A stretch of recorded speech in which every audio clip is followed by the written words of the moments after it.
listeners. I'm Natalie. And I'm Erica. Today we're going to be talking about the Blood and Ash series with a heavy emphasis on the latest book, The Crown of Gilded Bones. And this is just a reminder that this is not a family-friendly podcast. We do like to cuss. Yes, we do. Alright, so what are your talking points? What do you want to discuss, get into today? Yes, because I treated this like a homework assignment and took notes. I feel like when you're as serious about books as we are, there's really no other way to do it. Yeah. Gotta break it down into sections. Honestly. Especially because, you don't want to forget anything either when you have, a heavy opinion on it. Yes. I feel like that was my biggest concern going into this and, starting a podcast and doing streams is forgetting the points that I wanted to bring up and, because when you're reading, you think of, funny things to bring up in a conversation, and then you're like, oh, shit, I don't want to forget that. Yeah, exactly. Because it's always you're like, oh, that's funny, and then you're like, oh, I'm gonna forget. Or it's like, oh, I find this really funny, but will other people think that it's funny as well? Yeah. I kind of don't care, because I think I'm fucking hilarious sometimes. I think we're fucking hilarious, so hopefully other people feel the same way. What are we talking about? Hang on.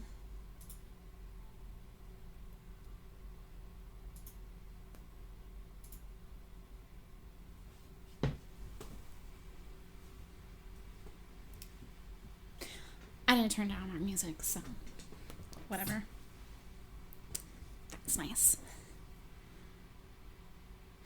So I just want to get into it by saying, in this book, we got a lot more of Kieran, Delano, and Emil. Is that how you say his name? Emil, yeah. Okay, because that's how I say it. I love them. Absolutely. They're so good. I really appreciated that we got a lot more of them with this book. I really appreciated Delano and Poppy's emerging friendship as well. Yes. I see a lot of potential there for just a really solid friendship. And I like it a lot. I like where it's headed. Yes. And I like the way Poppy and Kieran's friendship grew. They always kind of had a friendship that they tried to not acknowledge, but I feel like in this book there's no denying it anymore. Y'all are friends. Absolutely. The growth that they had, I think, really speaks to JLA's writing and her talent. They definitely Kieran didn't want to be friends with Poppy, and Poppy didn't want to be friends with Kieran. They were definitely ready to hate each other, know, and it's grown so much. Yeah. And I love their back and forth and the whole let me guess you have a question thing that they have. I have a question. Nobody is surprised by that.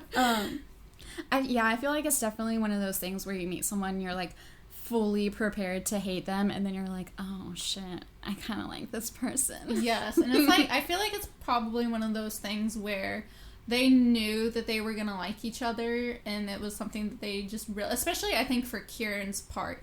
I think he knew that him and Poppy were going to wind up being friends, because he knew what she meant to Castile, and I think that he probably... I mean, we know that he knew where things were headed before Castile really knew where things were headed. So I feel like it was one of those things where he knew he was going to wind up being close with her no matter what. But I also think he hated that as well. I feel like a lot of his distaste for her started because he knew that. Yeah, and because she still had so much growing to do and so much learning to do about the reality that they were living in and the lies that she had been fed. And it was probably really frustrating for him to see someone who's obviously so intelligent, but still so naive. Yeah, naive and blinded by the lies that she's been fed her whole life. Yeah, and also I think he was probably really irritated by the fact because he did realize, like, where things were going with Poppy and Castile before either of them did. I think he knew that it was going to majorly fuck with their plans, and he wasn't sure if it was going to be for better or worse, and I think that really put him off. I feel like he's definitely one of those people that doesn't like when unexpected things happen. Like, he definitely likes to plan for everything. For him. Yeah, especially because this was a plan that they had in place for so long, and they were working so hard for. Mm-hmm. So to just see like that being thrown in, being like, oh shit. Yeah, because he's been with Castile through everything, and I would imagine that it probably felt like his best friend was throwing it all away for a piece of ass. Mm-hmm. Yeah. But in this book, we saw just how much that really wasn't the case. Like, I mean, yeah, he did kind of change plans for a piece of ass, but there was such bigger things working. And I really loved this book because we got to see all of those bigger plans really take place. Yeah, exactly. So, speaking of, we got more Delano in this series, the development with Delano and Perry and them like being off and on together, I love it. I'm here for it completely, but it was a unexpected surprise, a good surprise. Yeah, absolutely.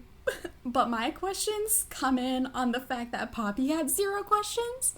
Like, you're telling me a girl that has been sheltered her entire life was like, oh, these two are gay? Cool. Like, I feel like she definitely should have been like, what is that? I really wanted her to ask Kieran, be like, how does that work? Because you know she doesn't know. She had questions about threesomes and had questions about, like, about all the inner workings, basically, of sex and foreplay and all of that stuff, and not fully getting it when it's a simple thing to get. Yeah, but then she found out that these two were gay and, you know, were like on and off together, and that really doesn't.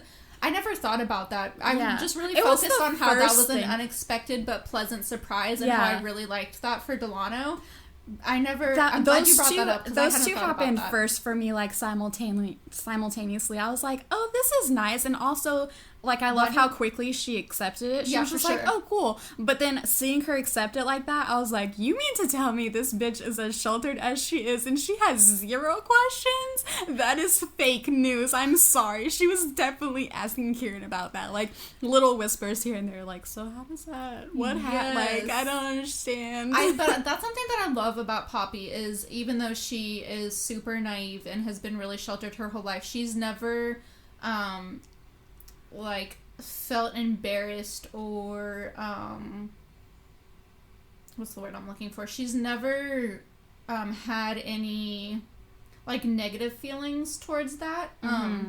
When they talked about how the Wolven were very open with physical affection, including going so far as to basically having threesomes with a bunch of people around. Yeah. And she was like, if there's no shame in, you know, for them, then there's no shame in my heart. And I absolutely love that. And I absolutely love that she was like, they're gay, cool, you know, like, no big deal, as it should be. Yeah.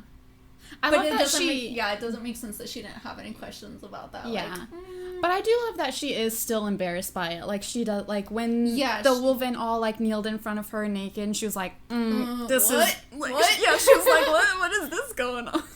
Not this is a lot of skin. I think she said that this is a lot of skin. A lot of skin. Yeah. A lot of skin and a lot of attention for someone who...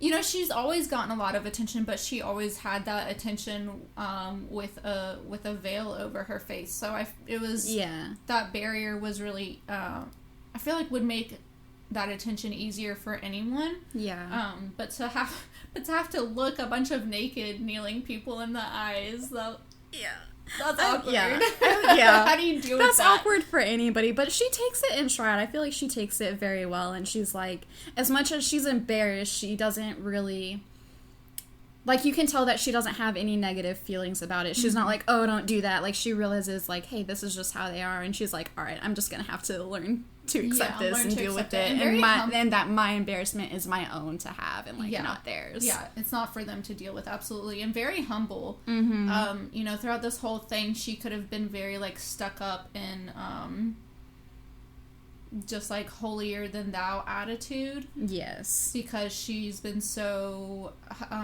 you know, regarded so highly as the maiden, and then, you know, as a princess, and then as a queen, and now, oh my god, she's a goddess, like, for real. That wasn't just a little pun that Castile made. It actually came true, and that's for all of that to happen so quickly.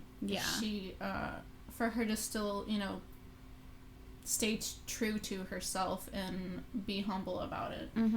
I like that the names that Cass calls her is very, like, foreshadowing of what she is. Like, he started calling her princess very early on. She became a princess. And I like that JLA calls herself out for doing it as well, by the fact that, like, whenever he stopped calling her princess, whenever, you know, they came into...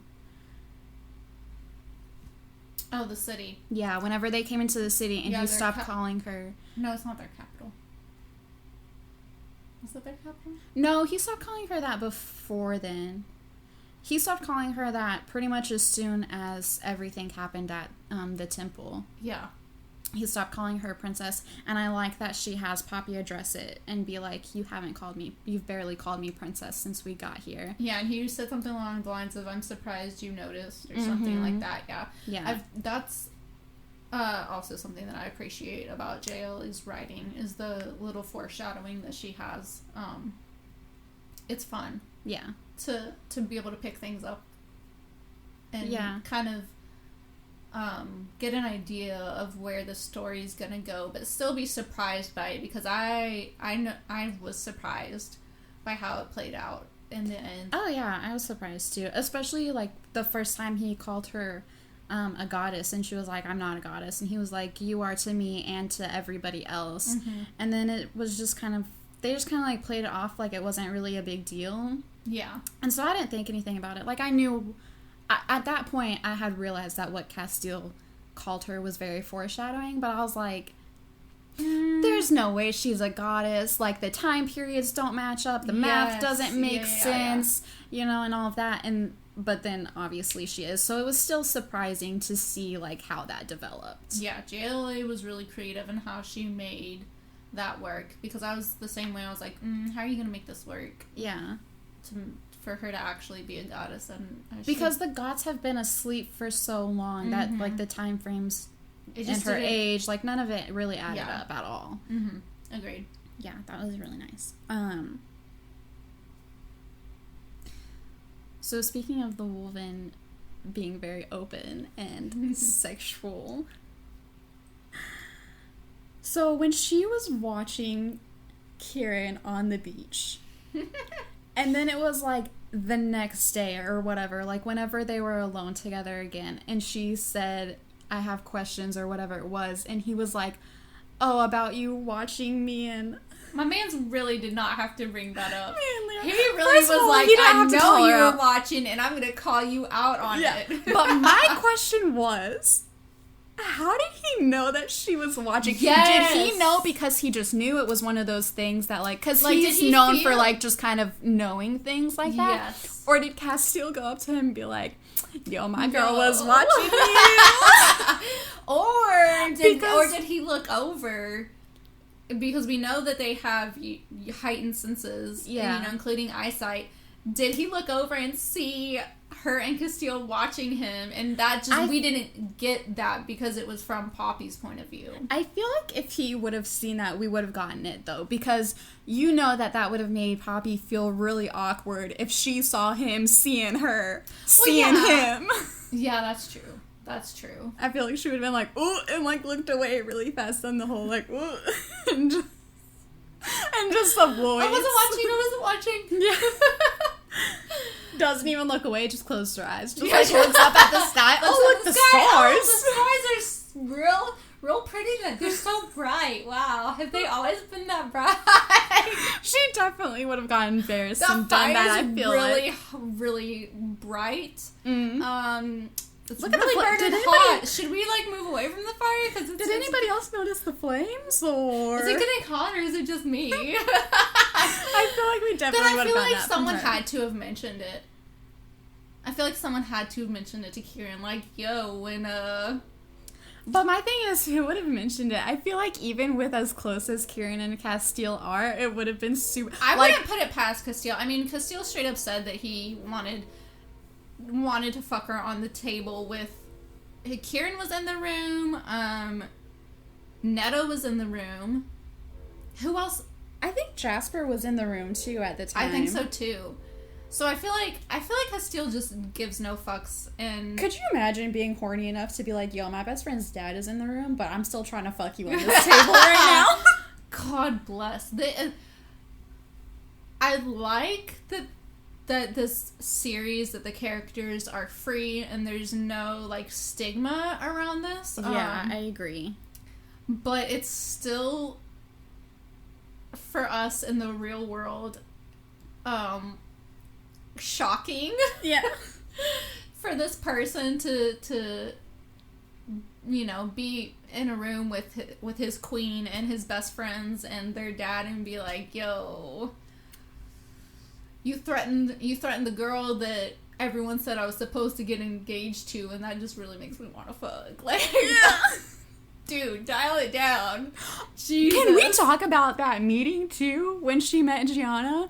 That was the most awkward shit. I got so much secondhand embarrassment. Yes, absolutely. Secondhand embarrassment to the point where I needed to pause because I wasn't sure how Poppy was going to handle it. Yeah. Because she had never... I mean, obviously, like, Poppy's a badass. She, you know, kills people and... But I wasn't sure how she was going to handle meeting her because she... When that came to light that him and Gianna were... you know, supposed to be engaged or whatever, that hurt her so much. Yeah. That I wasn't sure how she was going to handle that meeting. So for her to be so confident in herself and... It was really confidence that I didn't expect to see from her, but it was really nice to see from her. Yeah, but I like that you still got, like, a little bit of the jealousy, how she was talking about how pretty she was and was like, oh, I wasn't expecting her to be this freaking pretty. Yeah. Like... and then she was like, how do you feel about him? And Gianna was like, I don't really care. And she was like, all right, cool. Heavily threatens her. And then it's just like, let's go find Kieran together. Like, okay. I'd be like, you know what? I think I'll find him on my own. Thank you. Yeah, no, I'm not gonna go anywhere with you after you just threatened me like that. Like, okay. But also, like, the amount of respect that Gianna probably has for her after that is... high. And I feel like it was important for Poppy to kind of establish that dominance in a way, because Gianna does have history that we don't know about, and she is so much older. Mm-hmm. You know, that's just, I don't know. There's just something about everyone being so much older than Poppy that really makes me respect her when she demands respect and establishes dominance. Like when she, oh my gosh, what is his name? The guy who was disrespecting her, who refused to call her... Yes, who refused to call her your highness or queen. Yeah. And, oh my god, what did she end up... I need to reread the book already. What did she end up doing besides, you know, in general, just kicking his ass? That was when she told everybody that she was a god. She was like, I'm a god and you're not gonna talk to me like that. Get out. Yeah. That was and really... he started, like, I mean, he did the typical, like, oh, Julia, I'm so sorry. And she was like, get out. Yeah. The typical guy, you're not gonna let me disrespect you? Oh, no. I'll get on my knees and apologize now. Yeah. And I like how the other guy that was respecting her, I forget his name too, but I like how he was just kind of like standing there awkwardly, but also like trying not to laugh, and was kind of like, you deserve what you get. Yeah, because that guy, the guy that was disrespecting her, was supposed to be the oldest council member next to what's her name, Miss Willa. Yeah. And so I feel like he gets away with stuff like that. Not necessarily being disrespectful, but I feel like he gets away with certain things just because he's so old. So I feel like for the other guy that did already have respect for her, it was really nice to be like, I've been waiting for somebody to put this motherfucker in his place for so long. Yes. Because I feel like he's just one of those guys that, like, he pushes and pushes and pushes. Yeah, and he's so old that nobody is willing to really say anything. So I feel like it was really nice. Because if they let you get away with it in the beginning, they're going to continue to, like, you know. Yeah. Because you can tell, I think at one point, Miss Willa gets annoyed with him as well. And is like, shut the fuck up, basically. Yeah. Yeah, that was nice. Hang on. There's just so much to talk about with this book. There really is. There was so much story development. I really want to talk about this, though, because this really bothers me. So, when everything happens at the temple and after that, when Cass and Poppy are finally back together, he keeps asking her, are you okay? Are you okay? And she keeps saying, yeah, whatever. Because there's all these people around.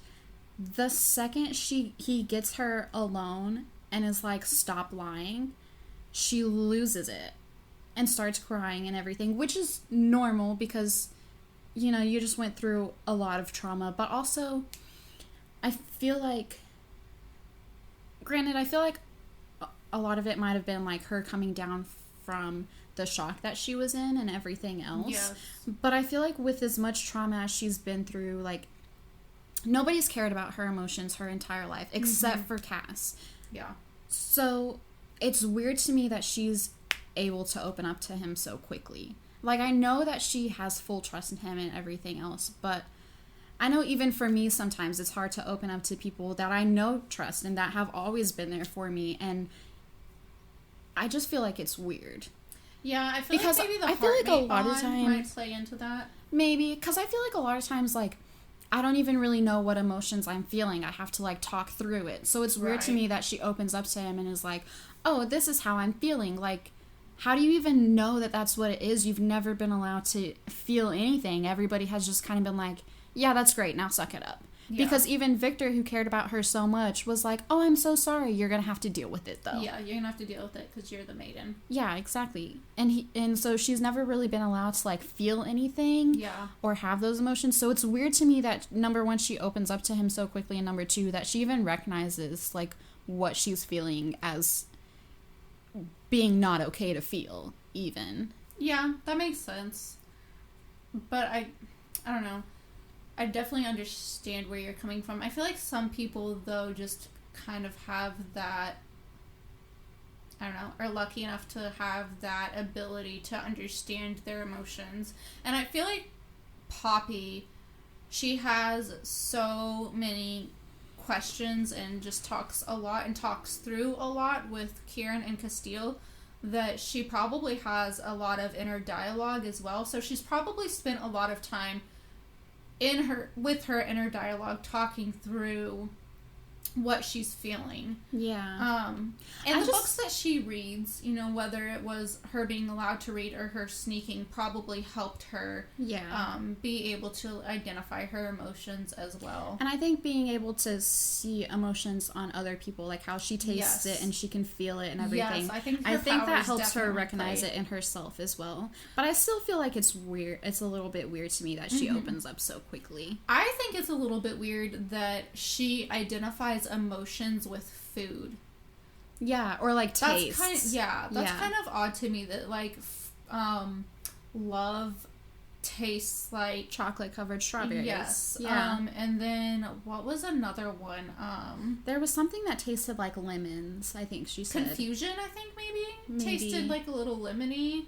That was odd to me. I like the JLA did that because that's something that I've never considered or thought about, or like seen an author do. So I feel like that was really smart, really interesting on her part to do it like that.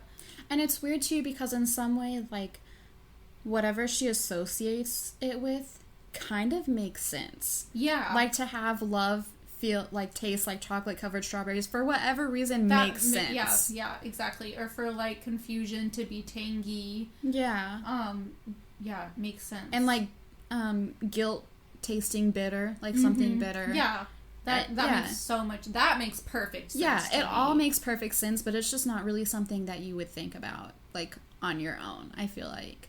Yeah, I agree with that. But I definitely think that her abilities for tasting emotions has to play into her, you know, being able to identify her own emotions, for sure. Yeah, I still just feel like it's weird to me that she opens up so quickly. Because she doesn't just open up to him, she opens up to Kieran as well. Because we've talked about this before, how all of their intimate moments where Cass is, like, trying to reassure her, Kieran is always, is always on the other side, literally mirroring exactly what Cass does. Like, the one scene where Cass was touching one side of her face, saying, like, oh, it's all okay, and, like, stroking her face, and Kieran was doing the other side. Like, that to me would be, like, number one, weird, but also number two, overwhelming. I'd be like, y'all can't both be touching me at the same time. Like, I appreciate both of you, like, supporting me, but and especially for somebody that hasn't received comfort, like, I don't know how she doesn't get overwhelmed. Yeah, she's never received physical comfort really before. Yeah, so it's weird to me that she is, like, able to not be overwhelmed for it, because I mean, like I said, I would be like, I appreciate your concern, but please don't both of you touch me at the same time. You're in my fucking bubble right now, so I need y'all to take, like, 10 steps back. Especially with them both touching her face. Like, imagine how weird that is to have two different hands. Like, it would be one thing if it was, like, one person grabbing your face, but it's literally two different hands on either side of her face. Like, it would be one thing if, like, Cass was touching her face and Kieran was, like, touching her shoulder or, like, her back or something like that. Or it was just, like, standing close by as, like, a solid, you know, steady force, just... you know, letting her know that he's there with her. Exactly. But to have both of them touching her face at the same time, I would be like, one of you needs to stop. Yeah. Like, please don't. That is... But also, I feel like that's a really intimate thing for Kieran to be doing, which is another reason why it's... I feel like the joining is definitely going to happen between them. That's exactly what I was thinking. And I know JLA talked in a recent Instagram Live about how... she's not even sure whether she's gonna write the joining scene or not. That if, you know, if it feels right, it'll happen, and if it doesn't happen, you know, then it doesn't happen. Yeah. But I feel like she's setting it up really well for it to happen. If, you know, obviously she decides that that's the right thing to do, because that is really intimate, and if anyone else was, you know, touching Poppy like that, Cass would have bitten their head off. Yeah, exactly. Like, even if it was somebody just like Delano, like, they both like Delano. She, like, Poppy and Delano's relationship has grown a lot in this book, but even just with that, he would be like, no. Yeah, he would be like, you need to get away. Is it Emile that he was like, that's it, I'm gonna have to kill him because he looks at you the way that I look at you? Yeah. Yes. If it had been Emile instead of Kieran, that would have been a hard no. Yeah. That would have been Emile crossing a line, but because it's Kieran, it's not crossing a line. Yeah, and I think even at one point, Cass and Kieran talk about Emile, and one of them says something like, I still think about killing him sometimes, and I think it was Cass, and Kieran was like, yeah, me too. Yeah. But they obviously both like him. I think he's just like... They're very... Yeah, Kieran shows the same level of protectiveness over Poppy that Cass does. Which, again, I feel like is very intimate. I feel like it's good that since she doesn't know what she's gonna do, she's leaving it open, because I feel like this is like a slow build of him doing, like, small intimate things, so if they do the joining, it's like, okay, yeah, we saw that coming, and it's not like she decided last minute what she's gonna do and now it's rushed. And if she doesn't do the joining, then they're still just gonna, you know, have a really solid, intimate friendship. Yeah. Which they were gonna have anyways, because he's watched them fuck, like, 3 times now, and that's just... Kieran is really... He's the MVP. He needs a raise. He needs a bigger house. He needs a fucking raise. He needs the top-notch horse. Like, he needs all of it. All of it. Matter of fact, Cass, give him your horse, because... Yeah. Give him Seti. He deserves Seti. Because that's too much. The fact that he so literally, funny, watches long enough to make sure that they're both safe, and then it's like, alright, I'm gonna head out, and just leaves like nothing is happening. and then comes back afterwards. Like, y'all good? Y'all still like, alive? You didn't kill him afterwards? Yeah, and then afterwards they're done, and they're, like, having serious conversation. He's like, do you mind if I bring Kieran back? And he just walks in, like, not even awkward at all, and they just start having, like, a serious conversation. As if he wasn't just watching Poppy ride Cass. Yeah, like an hour ago. Like, yeah. Oh my gosh. Yeah, he just came straight in and was like, yeah, so what's the plan? What's the game plan? What are we gonna do? Yeah. We all good? You good? Did you get enough blood? Oh my gosh. He literally said, are you both okay? Yeah? Okay. And then they go on to their like, how what do you do? Do you just, like... Also, he came back really fast. I feel like he stands watch because he came back really fast. He was like, do you mind if I bring Kieran in? And he was there, like... Yeah. I feel like he was definitely just standing outside the door or sitting, like, on the porch, just gonna stay here till they're done, make sure everything's okay, make sure they're good. Yep. If I hear any crashes, you know, I need just make sure that Poppy doesn't kill Cass in this situation. But I think it also makes sense, though, because you know that the other Wolfen are also patrolling, too, and so I feel like he's, like, low-key kind of trying to do them a favor by being like, all right, I'll take this watch so that I'll take this section so that nobody else has to.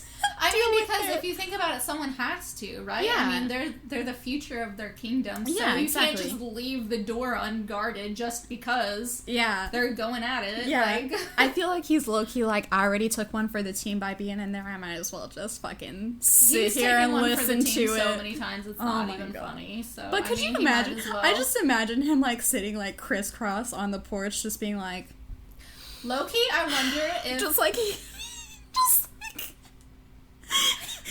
in the bed, in the background. He's here in the background, always just like checking the watch. Yeah. Watching the sun go by. And I feel like 2 hours later. No, I feel like him and Cass have been friends for so long that he like knows when they're almost done. So he's just like should chilling. Be only about 10 more minutes now. Yeah. And I feel like this definitely isn't the first time he's like kept watch over Cass while he's fucking either. So I feel like he doesn't even have to check the time. I feel like he can hear Cass's noises and be like, yeah, he's almost done. That is so awkward. Could you imagine knowing your best friend well enough to be like, okay. And be like, oh, I know that noise. We're almost done here. Heard that noise plenty of times. We're almost finished. We're almost done. Should I let the other guys know to get ready to leave, or should I just leave that up to Cass? And I low-key wonder if him on the beach was like almost a little bit of payback. Yeah. Because he knew Cass and Poppy were, obviously, Cass and Poppy were there. He knew that he was gonna be seen, so I low-key wonder if that was like, I've seen them fuck so many times now. Because she talked about how there was a place, like, a few meters over where she couldn't quite see, but she knew that people were over there. I feel like he was low-key like, alright, your turn, motherfucker. Right I've watched you so many times, and now it's my turn. Yeah. Finally, though, I mean, Jesus. Oh my God, yeah. 3 books in, and he finally gets something. But also, JLA kind of did him dirty because he didn't even get sex. He didn't even get sex. He just got a blowjob on the beach. What the fuck is that? We're 3 books in. This man has done so much for them, gone through so much, watched them have sex so many times, saved their lives, and my man can't even... That better have been the best goddamn blowjob. Best sloppy toppy ever. Ever. I mean, they're all old, you know. They might look like they're in their 20s, but they're all 500 years old. So I would hope that she's got that down by now. She's a pro. At that Quack 9000. She fucking better, because my man deserves top notch. He deserves the best of the best. Every time. Oh my God, every that time. dude. No slacking for him. Dude, that guy has just fucking... He deserves it. He really does. He deserves it. He's definitely, like, obviously, like, Cass and Poppy are my favorite characters, but he's so likable and done so much for them. He's my favorite. I saw something on I don't know, I think it was either JLA's Instagram or her publisher's Instagram, where it was like, you know, whatever, you do this, this, and this, and you're entered to win, like, a copy of either, like, the series or, Crown of Gilded Bones or something like that. And one of the, things was, you have to answer the question, if you could take any of the characters, like, on a picnic or whatever, who would you take? And I was like, Kieran, 100%. 100%. My man deserves a break. Yep. And some good food. Honestly. What else are we talking about? And, like, just, he deserves a day where he doesn't have to answer any fucking questions. He deserves from a day anybody. of peace. A day Just to, like, peace. sleep in, to nap, to drink. Yes. And not have to worry about anything. He deserves somebody to be like, what do you want to do? Yeah, exactly. I feel like he wouldn't know what to do with that. He'd be Except like, is to, this a trick question? so it's not a question. Yeah. Whatever you want to do, we will do today. You lead the way. Yeah, honestly. Also, like, a little, A Court of Thorns and Roses spoiler for anybody that hasn't read that. That's coming. Kieran's staring contest with the Darken was more character development than SJM has given Elaine in fucking 5 books. Yeah. Yeah. Yep. He literally was just looked at this dude and was like, I got beef, and just had a straight up staring contest. We gonna settle this. Yeah, he said, oh, you thought you were gonna get violent with me? He said, we'll see. I just picture him in his wolf form, just laying down, like, paws crossed, just not blinking, just fucking dead. Like, I dare you. Yeah, I dare you. I feel like he wanted to add a little, like... Yeah. Like, I feel like he just wanted to add a little sass and just be like, do you need a reminder for how sharp these teeth are? Do you need a reminder that I can clamp around your jaw and or clamp around your throat and just rip it out? Mm-hmm, but he doesn't, because he knows that that's just enough to make it a confrontation. Yeah. And Poppy will be pissed because she went through so much to get this to happen. Oh, and so really he's just like, hold it back, hold it back, hold it back, hold it back. He's gonna take it out on someone later. I don't know who. Delano. Yeah, probably. Time. No, probably Emil. Yeah. Yeah. Delano is smart enough. We talked about that. Delano is smart enough to, like, realize when Kieran is trying to fight and be like, suddenly I need to go back the way I came. Yeah. And reverse. Hit that reverse real quick. Yes. And Emil is just dumb enough. Yeah. He's just dumb enough to be like, so how was your day? You know what, bitch? I'm gonna show you. It was real fucking rough. Yeah. Well, I guess just, like, completely... Thanks for asking. Yes, I could just picture Kieran just, like, mid-stride, knocks him out, just keeps going, and then you just see Emil, like, trying to pick himself up off the ground, and just, like, looking back at Kieran, man, it was just a joke, I don't know why you gotta act like that, and just, like... And just, like, walking away, like, head down, like, nose bleeding, like, wiping his nose. If Emil said, I don't know why you gotta act like that, you know, oh my, I would pay to see. Kieran would turn back around and be like, I was done. Turn right back around, be like, what'd you say? Yeah, he was like, you know what? I was done, but I can start again. He said, I was done, suddenly, I'm not done anymore, come back. Suddenly, I have a whole lot more anger I gotta get out. Emil would, like, try to run away, and I just picture Kieran just, like, grabbing him by, like, the back of his shirt, like, no, motherfucker, you started this. We gotta finish it now.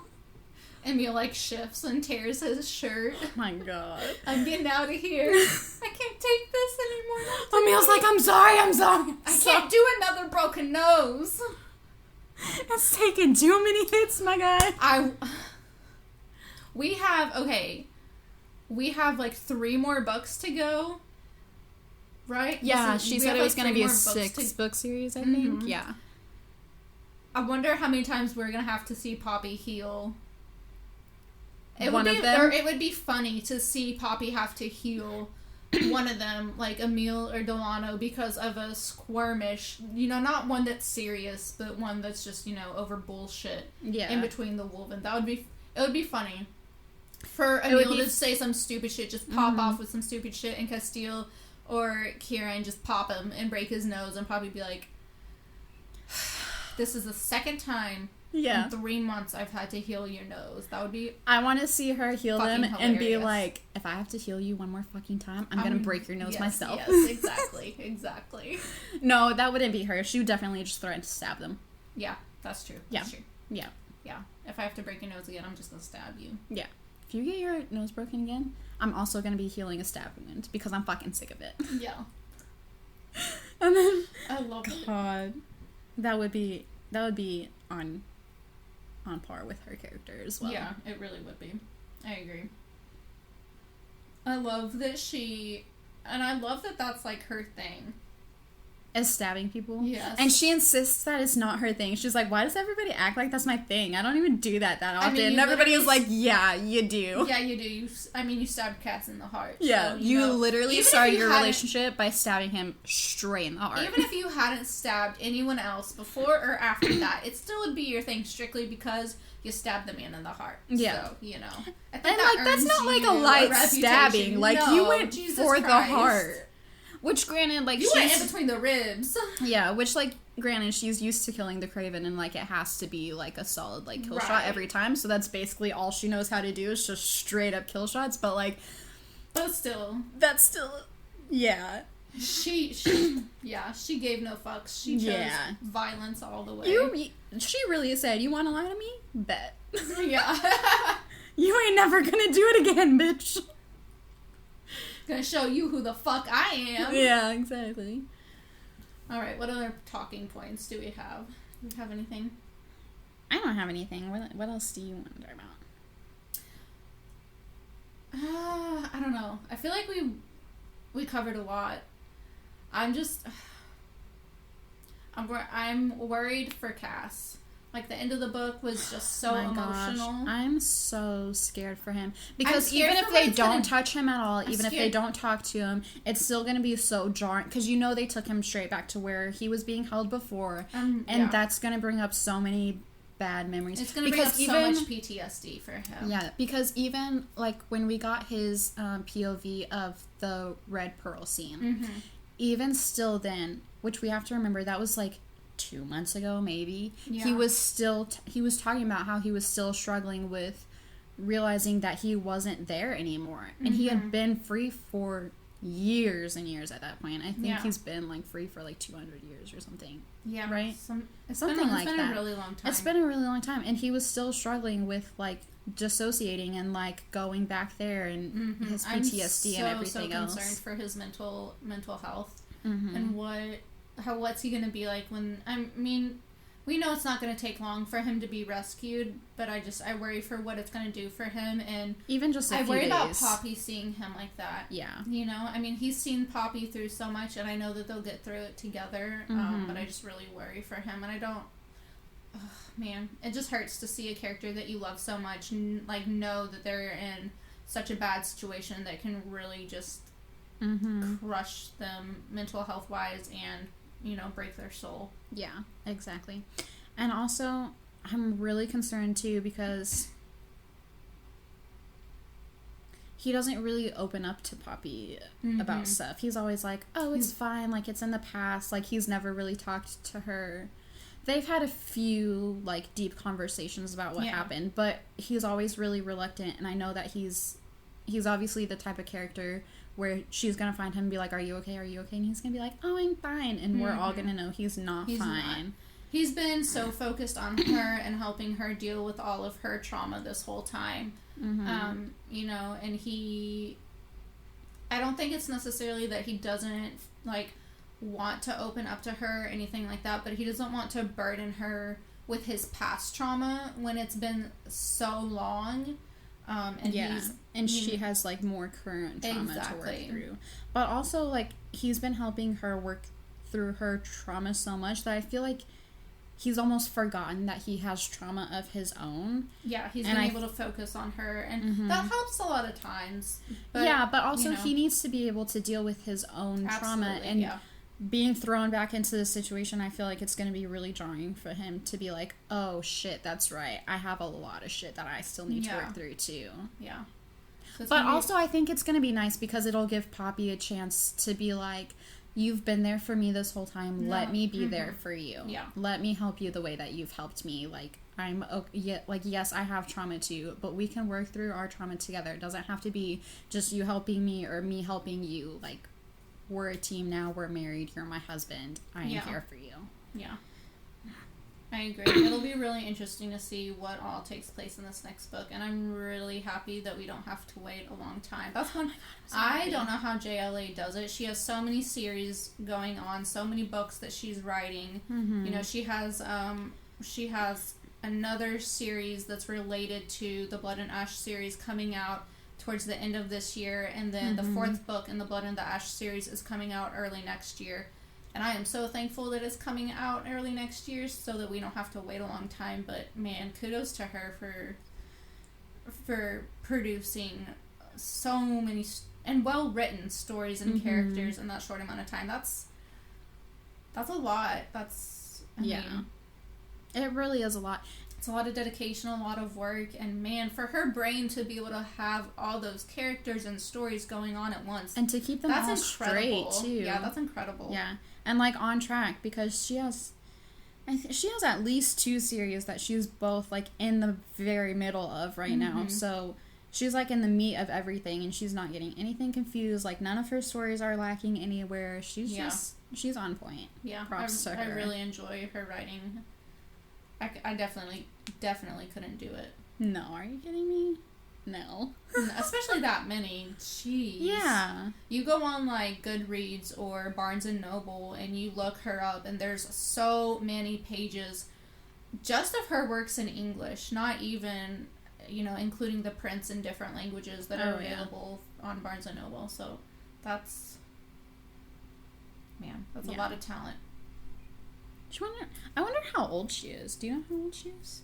Because I think she's still young. So she's been doing this for a while. Because she has several series that are already complete, too. Mm-hmm. I don't know for sure how old she... I don't want to, like...